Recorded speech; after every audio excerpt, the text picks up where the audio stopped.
Good evening. Happy to welcome you to the regular meeting of the Rhinebeck Central School District Board of Education. It is Tuesday, November 14th, and I call this meeting to order.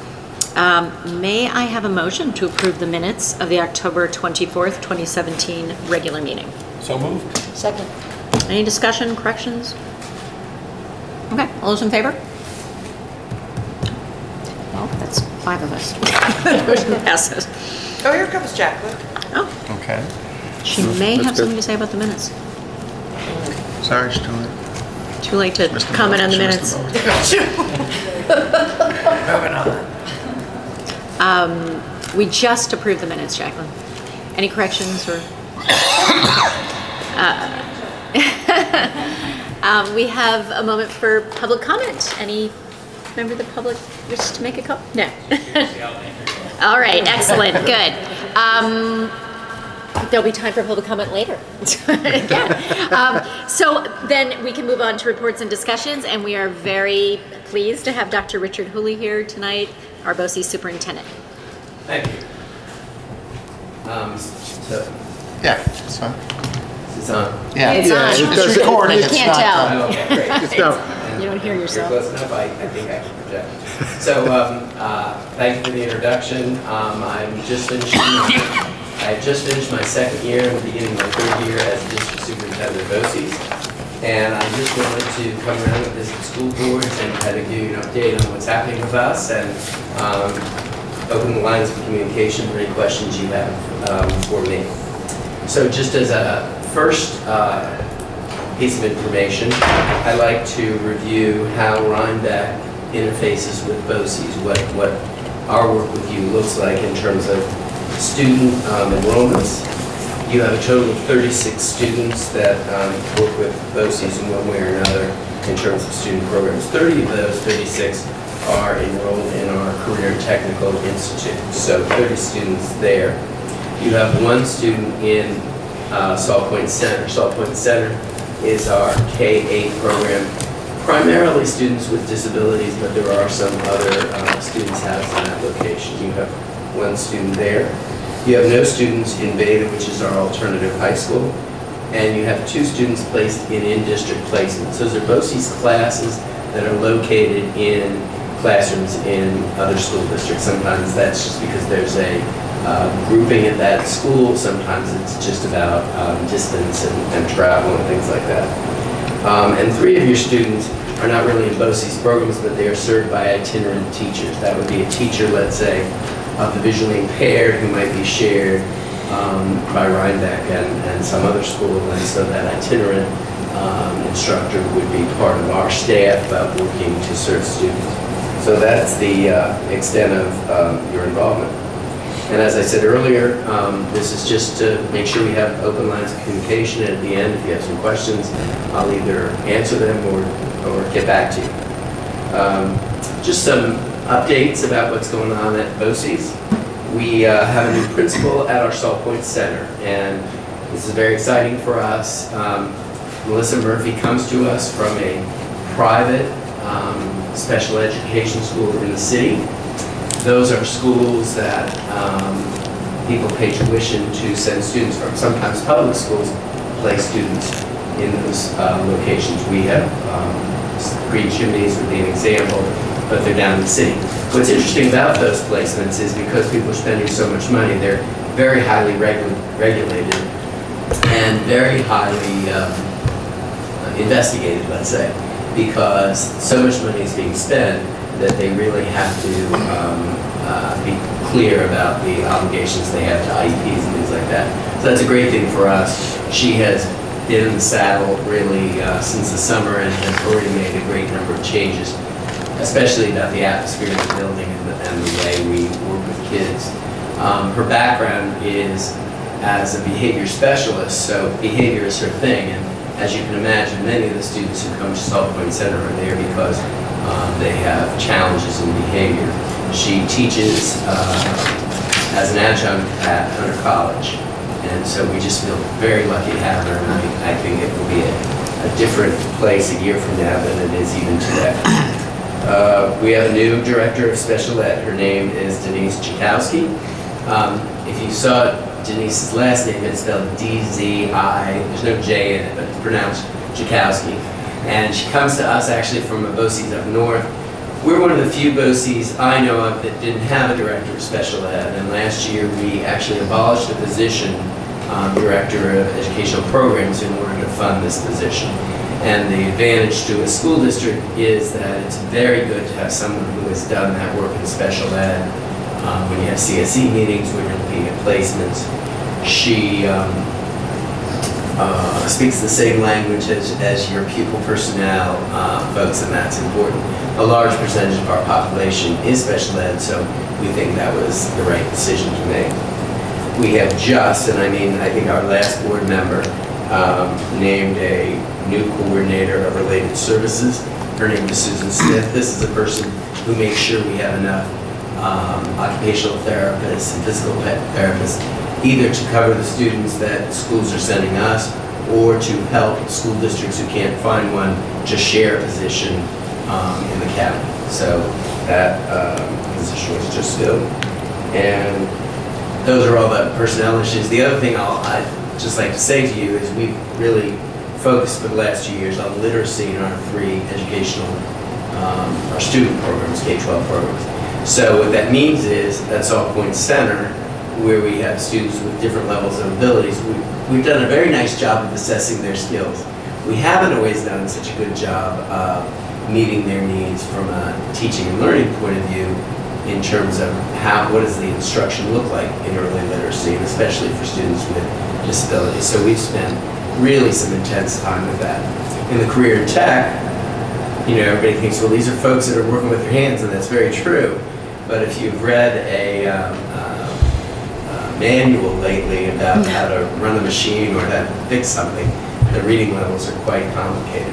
So we have been working with an outside agency to provide training for our teachers in the area of literacy, specifically in the area of career and tech. And then at the Beta site, our alternative high school, they've been doing a lot of work in that area as well. Sometimes it's just the kind of thing people heard about when they were in school or graduate school, but we haven't really had that kind of force behind it. So we're excited. We hope this is going to lead to changes in student achievement and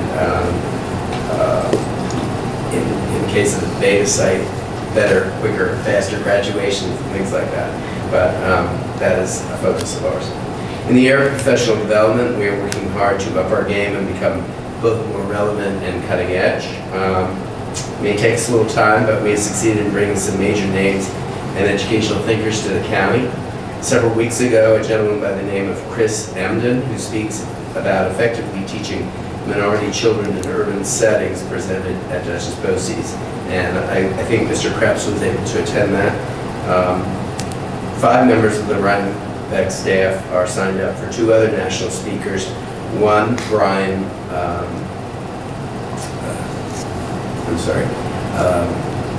one on brain, I can read here.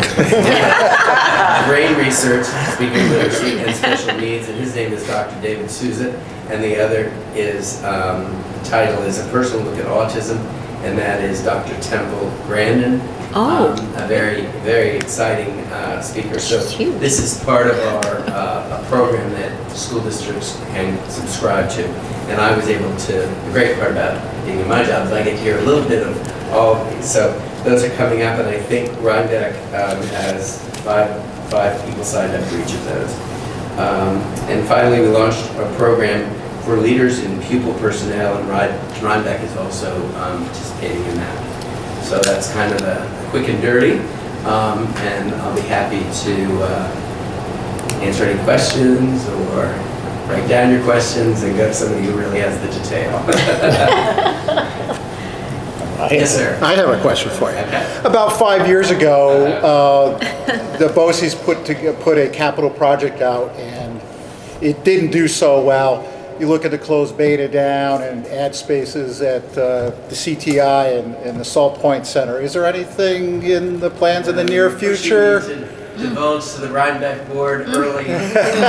So it is true, we have not had a bond project in more than 50 years. And there is a cost to keeping a rental property for over 25 years on Route 44.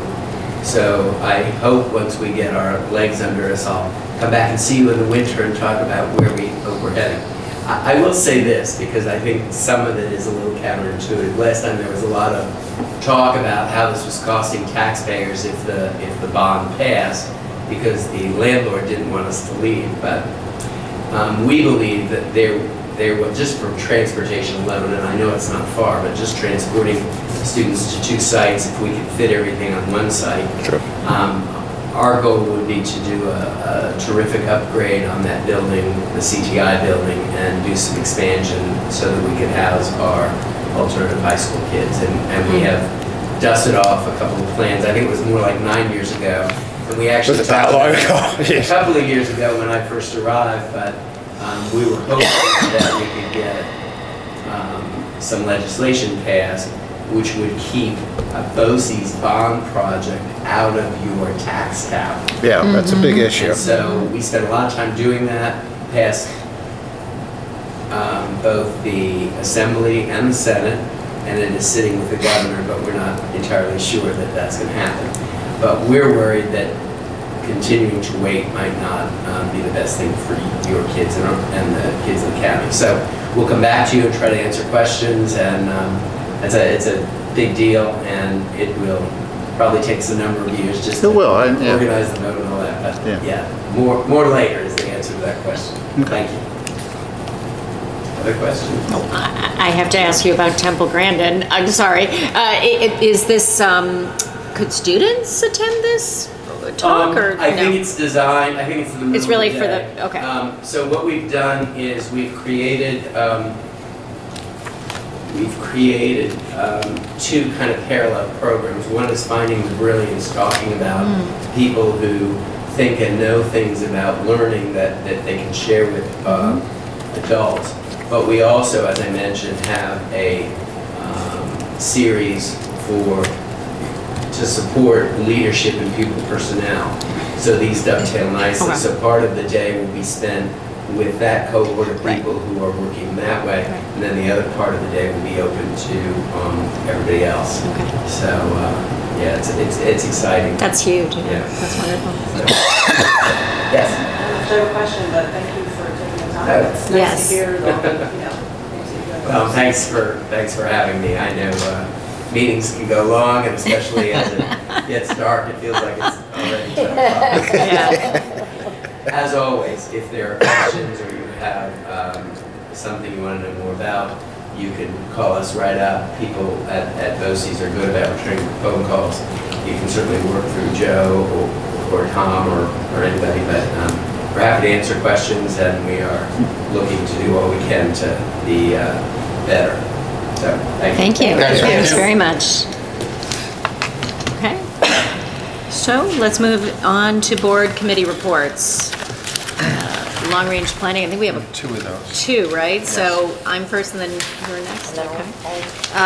So my minutes are from October 31st. We began by taking stock of really all the ground we've covered in long-range planning since we began meeting regularly in August. And that was also a moment where we were poised to really reach out to the community with a postcard mailing that has since gone out, and we hope perhaps may even reach Clinton Corners someday. As soon as they feed the colonies. So please, Clinton Corners people, know it's coming, and we're sorry it's taking so long. Also that the school is doing a school climate survey, but also we send out very targeted 3-question survey, both to new families who've just moved into the district and to families, all families in the district. And we have already received a lot of feedback, which Laura will talk about. Why does it matter to sort of take stock? We're very, very cognizant of the timeline within which we're working, right? We realize we're going to have a rollover budget being presented to us in December, and we really want to know where we stand before we begin that very granular process of working with that rollover budget. We need to understand community values and priorities. So obviously these next 2 months are going to be really important for gathering that information. We are sanguine about the potentiality of Forecast 5, and again, I provided some language in the minutes really describing all the kinds of reports and the kinds of comparative analysis that it will offer us. All school districts are being asked to do long-range planning, forecasting around financial planning. We're doing something much more Yes. extensive. Yes, that's correct. Almost unprecedented in its extensiveness, we hope. And the capacity to use the data we get from SED will be augmented by all of the data that Tom is, right now very busily feeding into the tool, into the instrument. So we talked about timelines. We really do want it to be up and running and informing our conversations by the end of this year. So November is a kind of a time for getting that into place.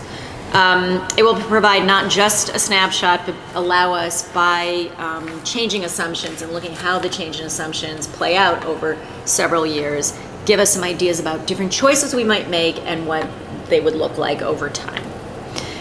We did agree in our October 31st meeting that it is our obligation to look at all parts of district operations, and we have been moving methodically through that. It takes a long time, but finance, staffing, programs, support services, as we think about stewardship. And it's important for people to realize that downsizing or right-sizing, whatever term you want to use, has been quietly going on already for a couple of years, that there have been adjustments made as class sizes are growing smaller, and those changes have been made with the intention of maintaining the high quality of our programs. So it's important for people to realize this isn't coming out of the blue, it's something that is ongoing. And then of course that will ultimately be felt in all of our buildings, right? Those adjustments. Understanding the priorities and the values of the community have to guide us in the decision making moving forward. And we talked about CDEP, the fact that CDEP has been so robust in its planning processes. That really has to be a roadmap that we hold next to what we do in long-range planning and as a board. We began to study the master schedules and enrollments for courses. That's a process that's kind of unfolding over several meetings, and we're compiling questions to ask the principals. We went over our to-do list, which we always reproduce for you to see and for us to remember, all the people we still have to speak with. And we actually want to highlight the fact that listening sessions will begin to take place in the format of the Coffee with the Board. And we'll have our first day with 2 options for Coffee with the Board tomorrow. We have written directly to people who answered the LRP mailing and told them about that date, and also invited them to stay kind of in the loop with us as we move forward with the other plans. So I think I should just probably turn over to you now, Laura, to continue the notes and minutes. Race through the work. So we did get, and you've got at your places, preliminary results of our first survey to both new families and the full parent community at Rhinebeck. We've received 156 responses of about 600 within the first 5 days. Tom is sending out a reminder late tonight to families to please respond. It's not hard, it takes about a minute and a half to do. And we got 16 of 25 responses from new families, which I thought was really fantastic. All of them spoke most broadly about choosing Rhinebeck for small class sizes, quality of education, and the sense of community that Rhinebeck affords. All very nice things to hear. But importantly, 90% of our respondents so far moved to Rhinebeck for the schools. So it's important for us to keep that in mind. As Deirdre mentioned, we had a handful of people who reached out to us directly asking to be able to participate in this process. Coffee's tomorrow. We're also going to promote the idea of following or attending meetings, completing future surveys, reaching out to us directly at the long-range planning special email that we've set up. And we are going to be working toward creating public presentations much the way we did for school start time, as we sort of have data that we can report about. Tom is working with Forecast 5. His part of the data upload is about expenditures and revenues, fund balance, and reserves that we have, and then everything else will get pulled from SED. Once we have that, we can look at county statistics and our statistical neighbors. We've talked about that. Schools that are about our size, about our wealth ratio, that kind of thing, so that we can get a good snapshot of what we do versus schools around the state. We then sort of had a rangy conversation about the use of our human capital, the use of aides versus teachers for study halls, how we populate study halls, sizes of those. Are there opportunities to use study halls in different ways, perhaps promote wellness opportunities? We are also eager to meet with Steve Boucher at an upcoming meeting, not our next one, but one in the near future. We haven't really done a deep dive into the athletic program and what it means, our population decline, what it means for the athletic program. And is it more important for us to continue to provide opportunities for kids, or to be more efficient in our delivery of the athletic program, merging versus phasing out of teams that are waning? And are there different things that we could do so that kids can have some athletic experience, but it doesn't necessarily have to be a team? Because I think we all know that there's a lot of recruiting for these teams just to be able to field a team, and so is that really the best way to proceed? And, you know, it's important that we look, as we've looked at the academic program, we need to look at the athletic program and all the extracurriculars. We don't want to single one group out over another one. Tom also suggested looking at enrollments across gender and grade level, especially at the secondary level, so we can sort of anticipate how many kids, what kids will be participating in any given season. That might help us figure out what we want to do into the future. Again, we're still talking about master schedules. New Paltz does block scheduling, which is something most school districts have moved away from, so Joe's reaching out to the New Paltz superintendent to see how that works, what the benefits are, what the limitations are, so that we can see if something like that would assist us here. Tom and Joe are also talking to their colleagues about shared services, and they're going to promote a Northern Duchess Summit with our local neighbors to see what kinds of shared services we can engage in potentially. Our next meeting is in a couple of weeks. We'll see where Tom is with Forecast 5. We will get an update on this parent survey and continue with our romp through the master schedules. Where's the breakfast with the board questions?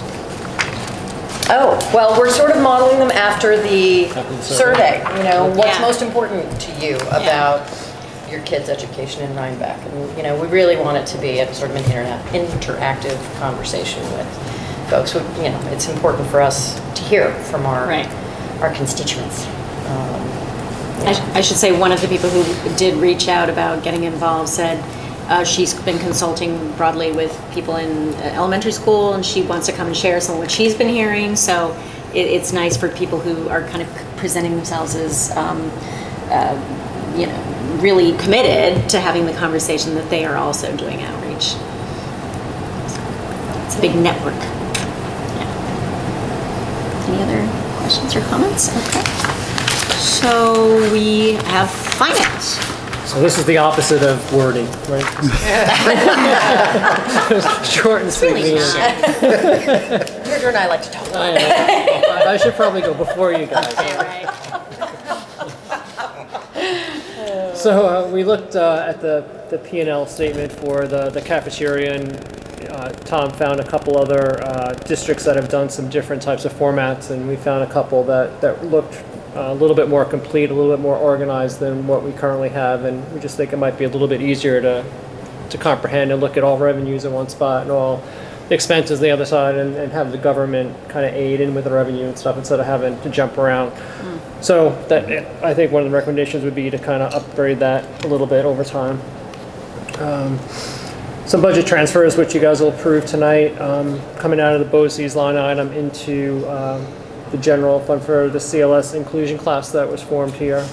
Some of that is salary and things like that, and some supplies and stuff that we need to do. We looked at the budget calendar, assumptions and some of the things that are that Tom knows about already. So health insurance is looking like 8% right now, but TRS has gone up from what it was last year. So that's going to be something that we're going to need to have to plan for, because that is a pretty chunky number. The range is now 10.5% to 11%. So we do increase. have a range. I know you said 10, but Right. it's saying 10.5 to 11. In a dollar perspective, that's like another 200,000, Yeah, right? yeah, So yeah. it's significant. So we do need to think that in mind as these budgets start to form. And then Tom just talked about the budget workshop that down south that you guys went to, and talked about the importance of kind of keeping some program initiatives outside of the budget process and say, what should the school district offer and why should we offer it, not look at it, is there money to support it? Kind of keep those things a little bit separate if possible, just to kind of give a better education than always from a numbers perspective. Maybe there's some swap outs and things that can be done if the program needs to be in there. That's it. Okay. Questions, comments for finance? So, once, I love that you've got your long-range planning goal as finished. You're not done yet. We're going to send you more, Steve. Are you guys planning on using the tool and sort of doing what-if scenarios through your discussions around the budget? And Yeah, absolutely. And especially as these other numbers start to get clearer. Good. So done. It's not. It should be felt. Done's not an option. What's next? Yeah. Why isn't it Should all bold be and asking what's underlined? next. I don't know. Right? I should have. Yeah. The list keeps growing. Okay, curriculum. Those are mine. That was a really interesting and long meeting. Rich, lots of information. You guys have in your packet the PowerPoint that Steve Jensen put together regarding technology integration in the district. In January of 2013, the district completed what's called our CELT audit. It's the Center for Educational Leadership and Technology. Within that report from that group, there were 6 key areas for developing 21st century learning around technology. And within those 6 areas were 68 recommendations, one of which was the hiring of a director of technology. Enter Steve Jensen. So he has been working for the last couple of years, sort of going through the CELT audit and implementing the roadmap that was developed then. Steve went through the progress made so far. We started at the elementary school and have been sort of growing into the high school. CART model was really used for Chancellor, and the lab space was shut down for a very short period of time. It is now reopened. We're using it, we used it for MAPS testing this fall, and the K2 teachers asked that it stay open so that their kids can actually use keyboards, because K2 kids have iPads in the classroom. In the middle school, we've got about 60 to 70% of the faculty using Canvas, the learning management system. We're hoping that that number grows significantly over the next couple of years. Flipped classrooms in the high school, especially in the math department, are being used.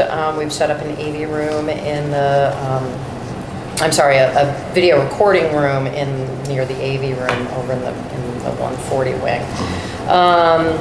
Students have email accounts, grades 6 through 12, and there's talk about introducing 5th graders to a very closed system of in-school email only. That's still on the discussion table.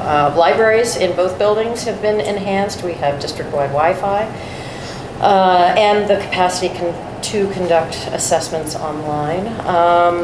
With the use of Google Apps for Education and Canvas, there seems to be less of a need to use teacher web pages. So as we grow further into Canvas, it's at least my hope that we pick platform and use it so the parents don't have to figure out which teacher's using what platform to get information about their kids' classes. Ongoing, we have now 1 acceptable use policy, where once there were 3. The policy committee has that on their to-do list. Our approved mentor plan includes mentor teachers teaching new teachers about the use of our software and district systems. It's, technology changes and people use it in different ways, so there's always a constant need for PD on that front, whether you're a mentor teacher or a new teacher. Consistency of technology use in the classroom remains an issue at Chancellor. In order to help close gaps for kids, push-in model is being used this year to try and help facilitate the use of technology. We talked a little bit about our smart bond allocation. Because we're still waiting, some of our general fund monies have had to be used for back-end infrastructure projects, like the server we had to replace a month or so ago. So those dollars won't be recouped by our smart bond, which had been the initial plan, but it means that we can have use of more money for programs for kids once we do get the approval. The one recommendation from the self-audit that we won't be doing is the recommendation that we create a district-wide wireless network for every family in the district. There's just no way we can do that financially, geographically. There are people in our district who are too far away from the switching station to get good internet access, so we just wouldn't be able to do that. Still to do, we need to assess our teachers' professional development needs. The guidance department is looking at Naviance, which Dr. Davenport has talked about. Steve is going to be talking to us in the next couple of months about online learning opportunities and where or if those fit here. The high school has identified the need for additional laptop cards, and they've requested that those be Mac-based cards. Our smart boards are coming to the end of their useful life, so presentation hardware is going to be our next big push. Interactive screens like Smartboard are really useful at the elementary level, but up here at the secondary level, really it's much more presentation driven, so having large monitors like that as opposed to something you can touch would probably be better, and they're a quarter of the cost. Marvin and Steve are working on a grant proposal. They're just in the development stages for Rhinebeck Academy, in which teachers could teach teachers how to use new technology. There's a lot of detail that has to be worked out in terms of compensation and credits, but they are working through that. In lieu of the vertical teams that we don't have for technology, Steve is developing ETACs, Educational Technology Advisory Committees, which one for each building. They will include teachers, administrators, and a community member representative in order to help facilitate discussion around technology. Steve would like to begin the conversation again about a Gen Yes Club, which actually has a set curriculum, and it helps build student capacity to be help desk helpers, members of our school community. There's been some difficulty getting it going, but he'd like to really try to revive that discussion. The committee asked for a complete inventory of hardware in each school, so we know sort of what we have to this point, and also the replacement plan for those machines. And we also asked for sort of a cost-benefit analysis regarding the Mac platform cards for the high school versus PC cards. Want to know what their intended use will be, and whether Mac is the best platform. So Steve will come back to us with that next month or the following month. And actually, our December agenda is all about the next-gen learning standards. Marvin's going to do a presentation about what's changed, what's stayed the same, and what we need to do to alter our brilliant curriculum. Any questions or comments? Yeah, Steve? Just two questions. One on Canvas rollout. Is that going to be a mandatory thing that teachers have to adhere to? I mean, I was talking to some kids in 11th grade and nobody there is using it yet. So is that something that's going to be opt-in, or is that going to be kind of a, this is the way we want things to happen? And the second one with the integration specialist of being pushed in and Chancellor, I think that's wonderful. And the question is, what happens in middle school and high school? Is there something similar that could happen there, and who would own that, and how would it work?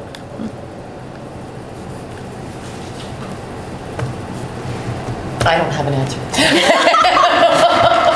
Laura looked meaningfully. We'll get you answers. Answers to those questions. Those are good questions.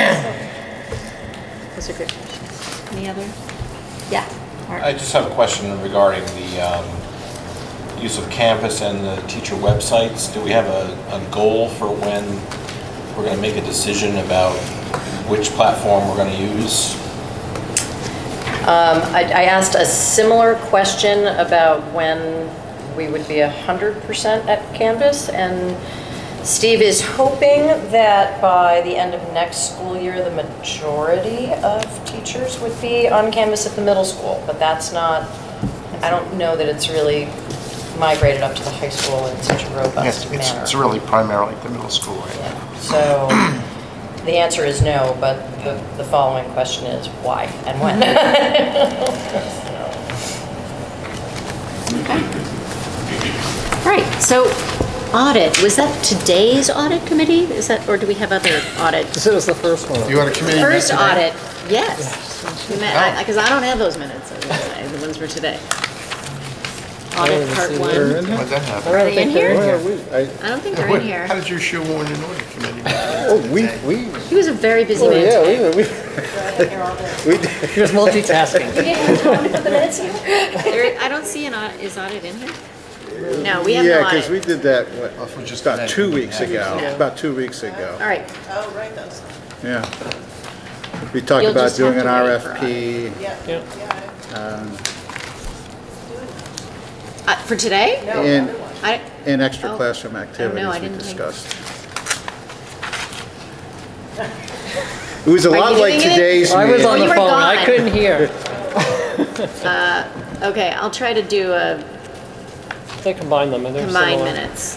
I mean, both meetings were very similar to each other. All This right. was just much more, today was much more refined as to getting closer to submitting. All right. Same topics, just more refined and Okay, so stay tuned. Close to- Audit minutes are coming.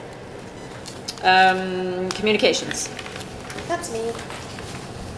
So we spent most of the meeting talking about Facebook and what it would take if we were to decide to use Facebook as a district, what would be involved logistically in implementing and maintaining a site, a presence.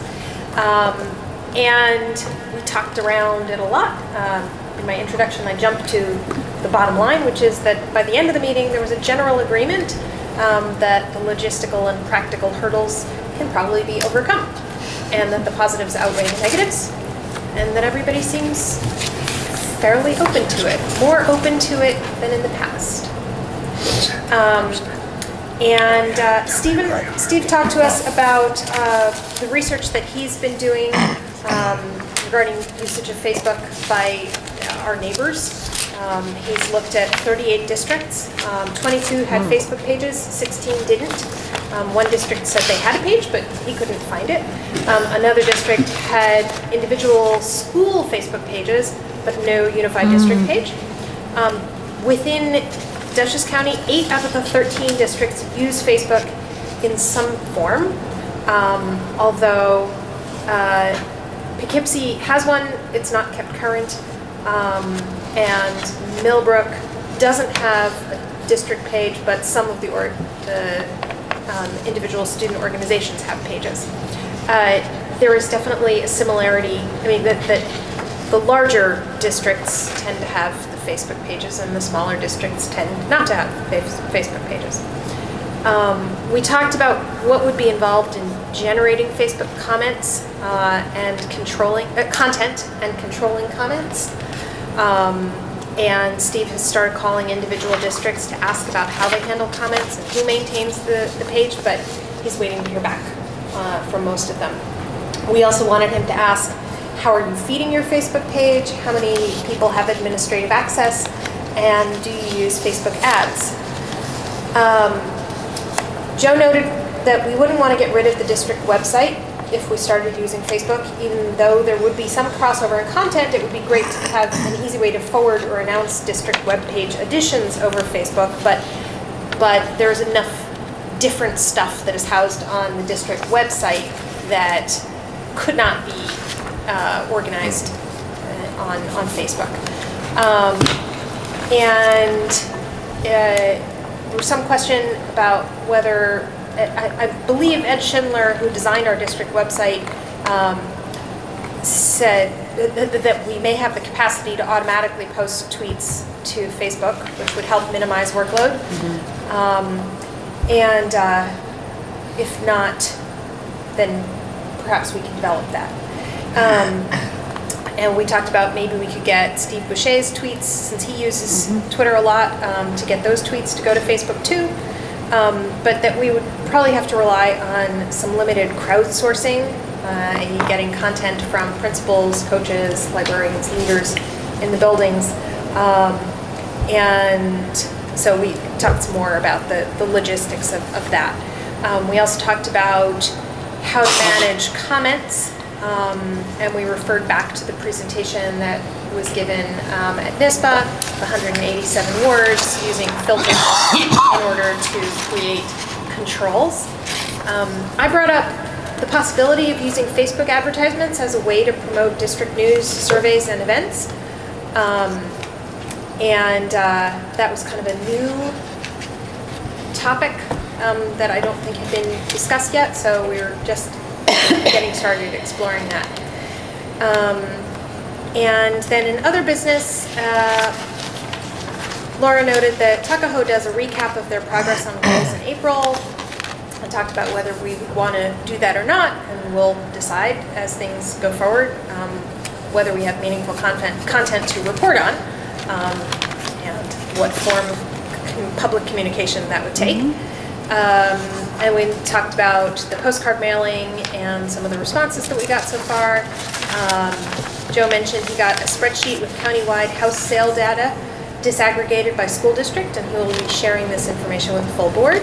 And then we talked about the need to follow up with realtors, and that maybe this committee, the communications committee, could come up with the questions that we would want that long-range planning would ask the realtors, so not everything has to fall on long-range planning committee.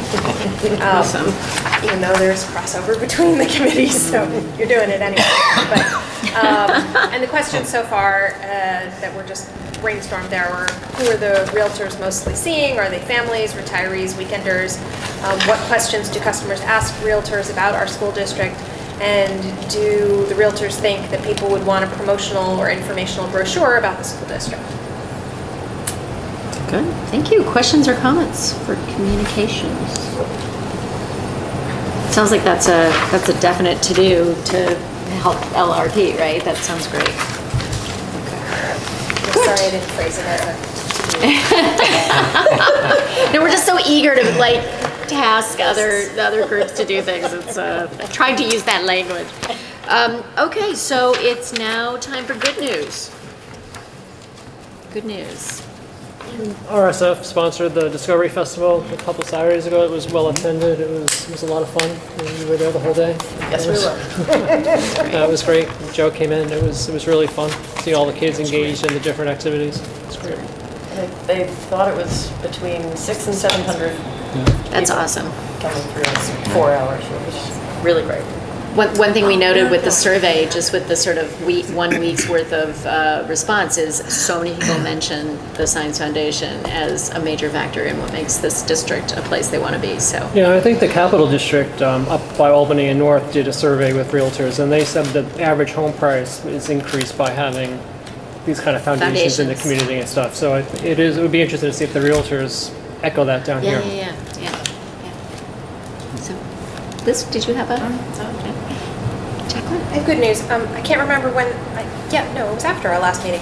The circus happened. Oh, yeah. The sixth grade circus came to town. It was so much fun. And it's just such a happy event for everybody. Everybody in the audience was having a great time. The kids were having a great time. It was just fantastic. That's great. That is great. It's a great program. So many thanks to the National Circus Project and to our phys ed team here and everybody involved and all of the teachers who allowed for rearranging of their schedules so that the students could have more practice time. Yeah, it's brilliant. Yeah, Diane. I think it was today, we had one of our seniors sign a national letter of intent to run at University of Binghamton. Yeah, it's wonderful. It's very exciting. Congratulations to her. I'm very proud of her. Did you have your hand up? I'm sorry, Laura. It was the same. About Binghamton. No, Yeah. no, it's fine. I've talked great. enough today. It's great.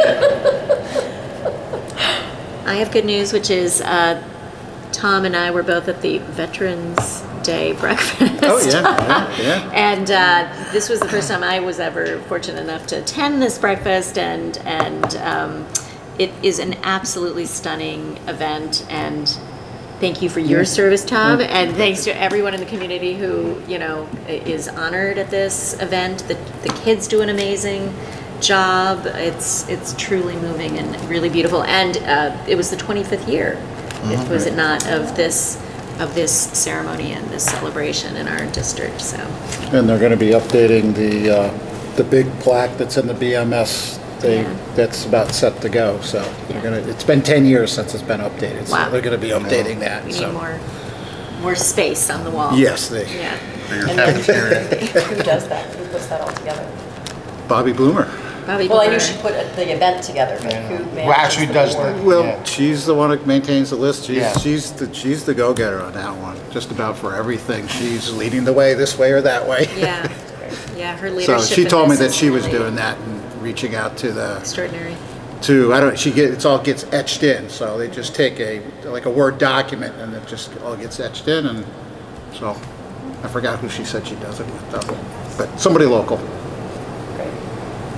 Any other good news? Okay, old business. No old business. Public comment. Looking out into our voluminous public. There's two more. Thank you, member of the public. And any other? No other. We are prepared to move into our action items then. This is incredible. Okay. May I, good evening, Dr. Hooley. Okay. I got your coat, Richard. Don't you need that? You'll notice as soon as you step outside.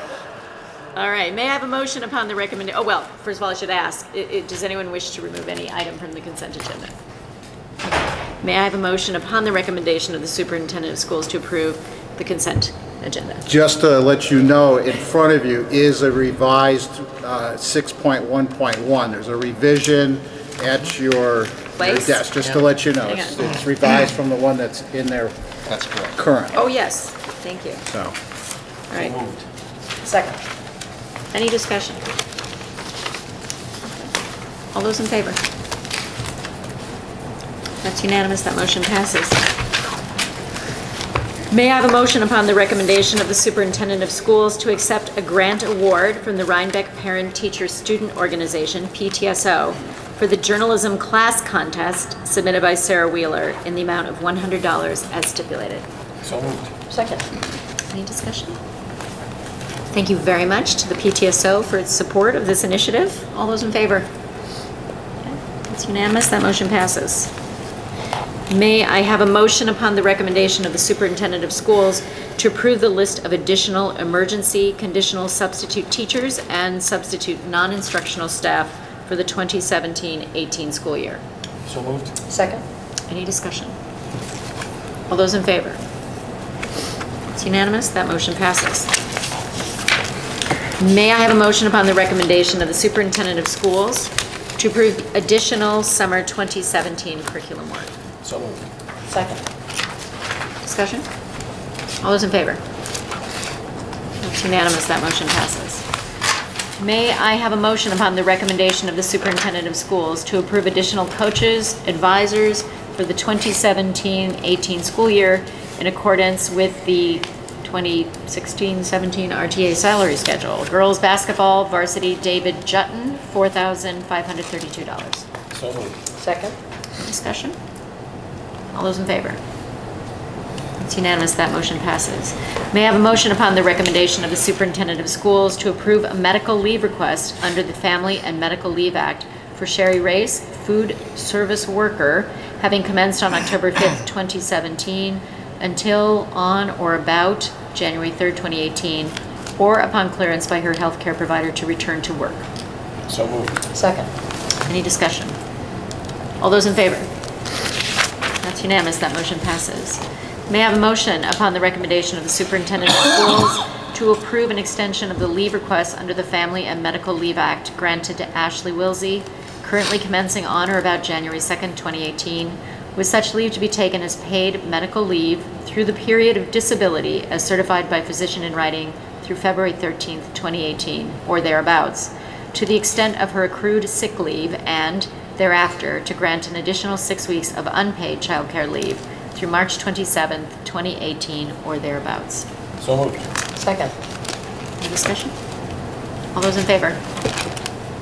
That's unanimous, that motion passes. May I have a motion upon the recommendation of the superintendent of schools to approve the probationary civil service appointment of Rebecca Asher at 5.0 hours per diem as food service helper with a 26-week probationary period effective October 24th, 2017. So moved. Second? Any discussion?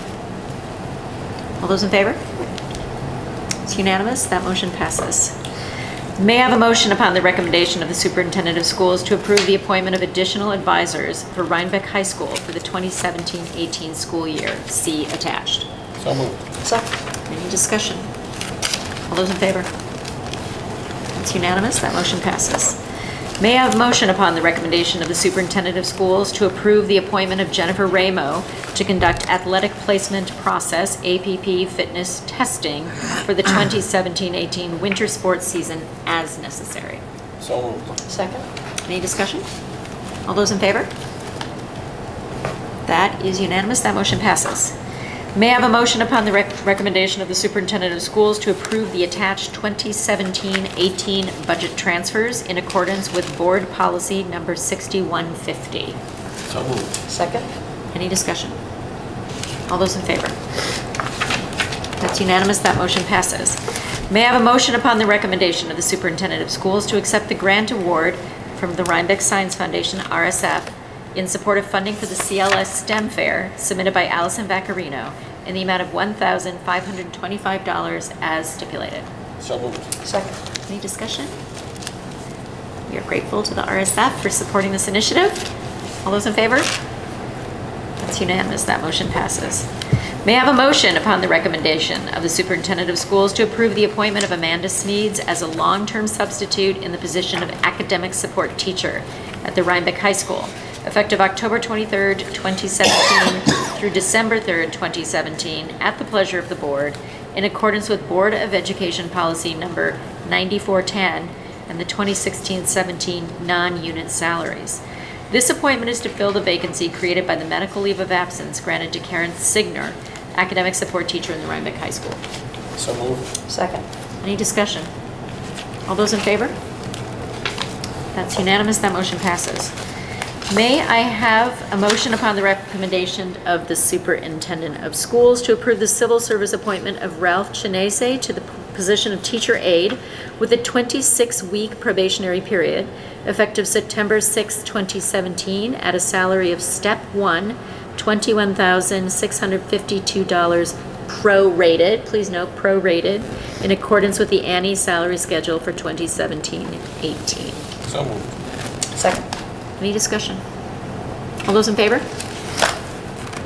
It's unanimous, that motion passes. May I have a motion upon the recommendation of the superintendent of schools to approve the following changes in teacher aide hours effective November 13th, 2017 as follows.